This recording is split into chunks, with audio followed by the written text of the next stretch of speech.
Welcome to another video from Dr. Lock. Last job of the day, I have a foyer door and it's got this old key system on it, which is a lane key. So LH10 or CB44R. Basically it's older than Moses, and it goes through the whole building. So unfortunately they're up for a new lock. One of their locks is playing up and it's been repaired like 10 times. So we have a problem because they don't really make these lane locks anymore. So I'm going to show you what we're going to do for this one. Now on this lock I'm going to be using once again the Brava knob set. This is the storeroom function where the knob is on the outside and the lever's on the inside. Perfect for a foyer door. And the best thing about it is it can take a spinner on the outside, so I'm going to put those two together. But the problem is we need to make it work on a lane key way, because they still want to use their lane key. And there is a way around this. It's not perfect, but it does work. So, I mean, some locksmiths are probably watching this video saying, oh, I know all about this. Some locksmiths, young locksmiths, might not know this yet, because this is a part that you normally don't get. So here we have our knob set. Great knob set, always locked on the outside, so which means they've got to use a key. It's going to self-lock itself, so they don't have to push any button or anything. When they walk through the foyer door, they slam it behind them, or the door closer will do it, and it's always locked. On the inside you've got a nice strong lever, no problems there whatsoever. So that's a perfect lock for a foyer door. The reason I couldn't just swap it over this afternoon, and I've got to do a return trip, is because of this key. So we've got to get this key working in this lock here. And while we're there, we're going to put this spinner on it as well. I've gone through a lot of packaging for a anti-vandalized thing that's meant to be super rock hard. So we're going to put that on as well. So it doesn't take long to actually configure. I'll just grab the keys. I mean, it's not an ideal, perfect solution, and I'll show you why, but it does work very well. I did do a video as well on these spike tools. You get 4 or 5 of them for $5. They're excellent. And one of the points I was making when I did that video is when you've got this sleeve on the lock, it's hard to get something deep enough to actually activate the trigger. These spikes work really well. So just a tip, if you're near a super cheap auto, or if you're near a Repco, buy yourself a couple. Pull this off. You get it? Nope. Okay, we got it. Okay, there's that one. So there's our knob there. Now on this door, I remember the way it was.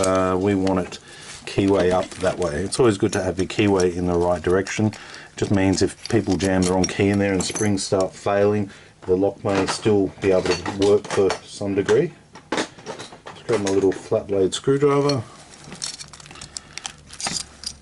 So I'm just going to remove the standard C4 or LW5 PD cylinder. There it is there. Okay, that's where our problem is for the afternoon, and that's why I couldn't actually get the job done. I had to return to the office. Now, by having the part that we're going to be using is this one here. This is a lane plug, and the spacing is actually Lockwood spacing, so it accommodates this housing. And there's 6 pins in there.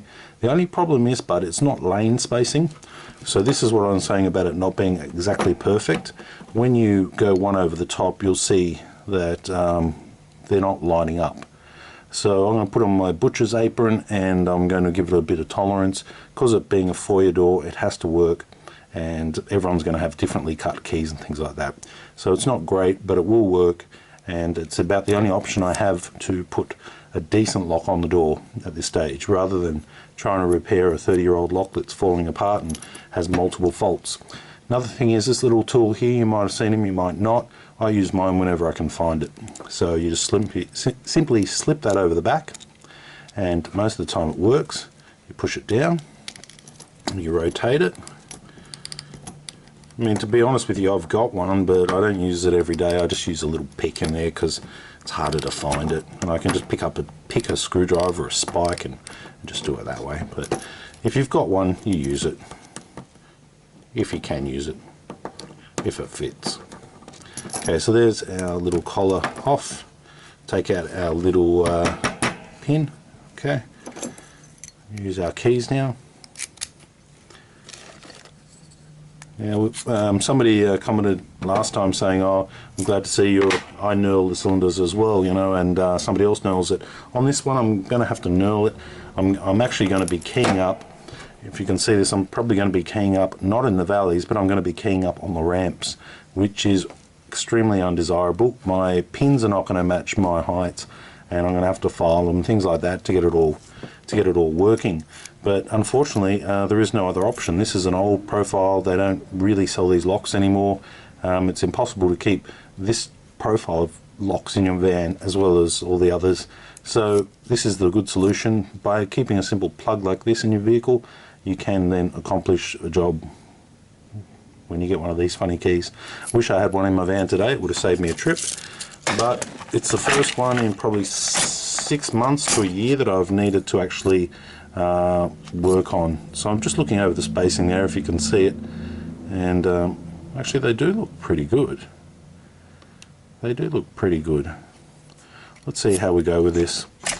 Maybe my housing might not marry up with it. We'll see. 4 is no good.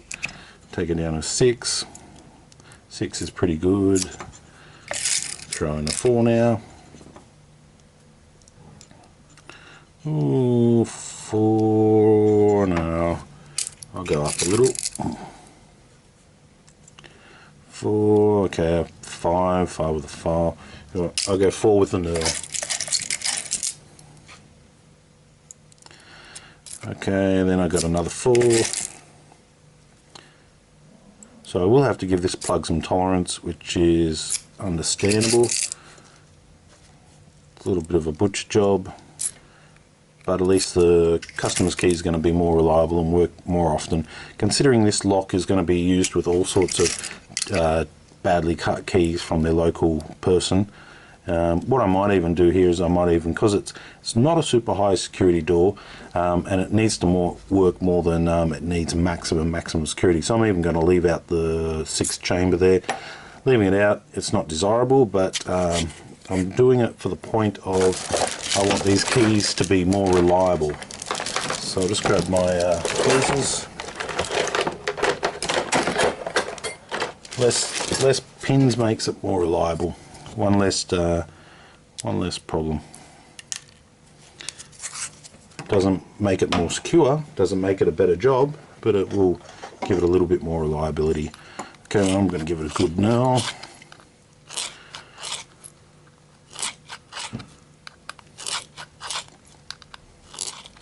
This is what we call in the trade butchering, but on a door like this, I find it acceptable to butcher because the thing needs to work reliably. Okay, now let's just check our spacing things. Yeah, might actually work. I thought the spacing would be different. Should be, but okay, we're good that way. Key comes out. Key goes in. Key comes out. Okay. So that looks as if we're straightforward swapping. I'm going to grab my file here, and there's probably some locksmiths saying, no, you're not going to, you're not going to. Yeah, I am. I'm going to give this, I'm going to file a bit of the plug here.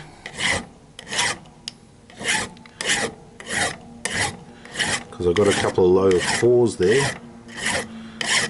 I want them to be more reliable. Also, this is what they do to Chinese locks. They put big chamfers, big file on them, on the edges, and then they do what I'm about to do now. They dome the end of the pins.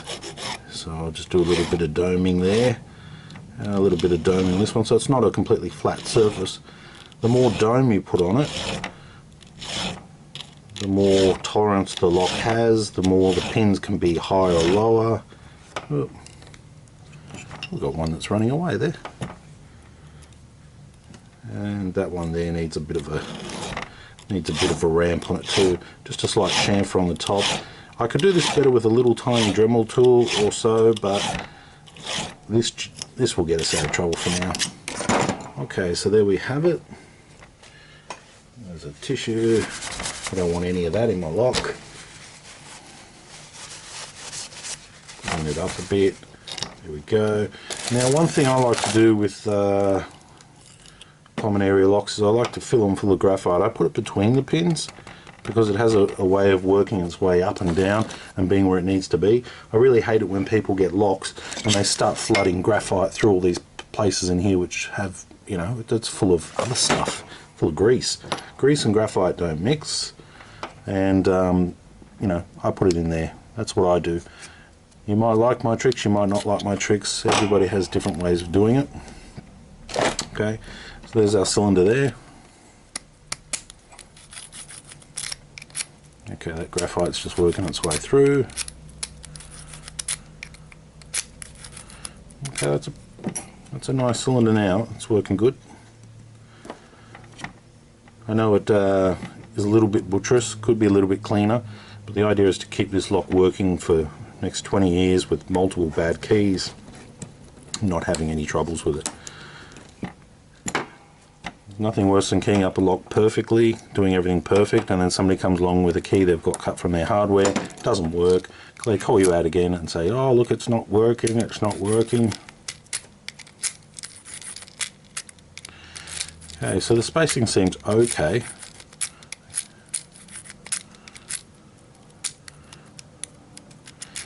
A little bit hard to get the key in there, which we can always adjust spacing. We can adjust spacing and shorten this or shorten the front, but